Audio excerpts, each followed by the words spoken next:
Mateo Kapitulo 13. Busa, pamati kamo og sabtan ninyo ang kahulugan sa sambingay mahitungod sa magpupugas. Kadtong nakadungog sa mensahe mahitungod sa gingharian, apan wala makasabot niini. Adtuon sa yawa, ug sakmiton gikan kaniya ang mga binhi nga napugas diha sa iyang kasing-kasing. Sama niini ang binhi nga nahulog didto sa agianan.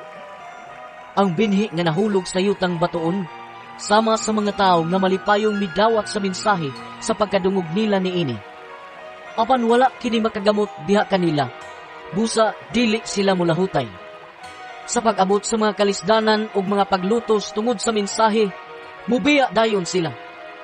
Ug ang binhi nga nahulog sa dapit sa mga tunukon nga sagbot, sama sa mga tao nga nakadungog sa mensahe.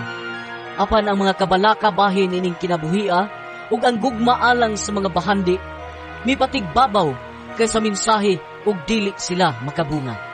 Ug ang binhi nga napugas didto sa mayong yuta, sama sa mga tao nga nakadungog ug nakasabot sa mensahe, mamunga sila tag usa ka gatos. Ang uban tagkan-uman, ug ang uban tagkatluan.